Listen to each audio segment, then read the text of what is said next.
শহর কলকাতা সংলগ্ন দুই জেলা এবং বিভিন্ন জায়গায় রাজ্যের বিভিন্ন জেলাতেও আমরা দেখছি আকাশ কালো করে রয়েছে। দক্ষিণবঙ্গে বিক্ষিপ্ত ঝড় বৃষ্টির পূর্বাভাস রয়েছে।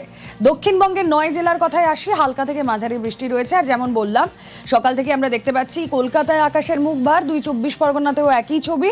কথা বলবো, বিশ্বজিৎ রয়েছেন আরো বিস্তারিত এই আবহাওয়ার আপডেট সম্পর্কে জানাতে পারবেন। বিশ্বজিৎ, একদমই, অর্থাৎ নিম্নচাপ সরে গেছে, কিন্তু এখনো মৌসুমী অক্ষরেখা রয়েছে। বঙ্গোপসাগরের উপর বিস্তৃত রয়েছে, দীঘার উপর দিয়ে এই মৌসুমী অক্ষরেখার দক্ষিণবঙ্গে এর প্রভাবে জলীয় বাষ্প ঢুকছে এবং বিক্ষিপ্তভাবে বৃষ্টির হলুদ সতর্কতা আজও আছে 9 জেলাতে।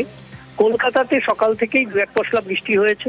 কলকাতা শুধু নয়, কলকাতা উত্তর ও দক্ষিণ 24 পরগনা, পূর্ব পশ্চিম মেদিনীপুর, ঝাড়গ্রাম, পুরুলিয়া এবং বাঁকুড়া, এই জেলাগুলিতে যেমন বিক্ষিপ্তভাবে বৃষ্টি হবে, হাওড়াতেও বিক্ষিপ্তভাবে বৃষ্টির হলুদ সতর্কতা রয়েছে। বজ্রবিদ্যুৎ সহ 2-1 পশলা বৃষ্টি এবং তার সঙ্গে দমকা ঝোড়ো বাতাস, কোথাও 30 থেকে 40 কিলোমিটার, মূলত উপকূলের জেলাগুলিতে।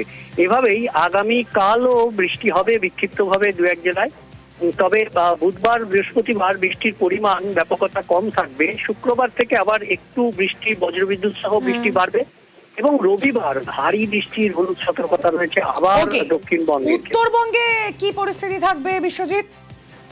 উত্তরবঙ্গেও যেহেতু প্রাকৃতিক যে অবস্থান, সেই উত্তরবঙ্গের সেই কারণে উত্তরবঙ্গে বেশি বৃষ্টি হয় দক্ষিণবঙ্গের তুলনায়। উত্তরবঙ্গে বিক্ষিপ্তভাবে বৃষ্টি চলবে। ভারী বৃষ্টি ওপরের দিকের যে 5 জেলা, দার্জিলিং, কালিম্পং, আলিপুরদুয়ার, কোচবিহার, জলপাইগুড়ি, এই 5 জেলাতে বিক্ষিপ্তভাবে 2-1 জেলায় বৃষ্টি চলবে।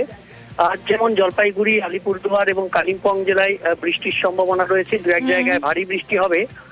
তেমনি আগামী কালও বিক্ষিপ্তভাবে জলপাইগুড়ি, আলিপুরদুয়ার জেলায় বিক্ষিপ্তভাবে ভারী বৃষ্টির সম্ভাবনা আছে।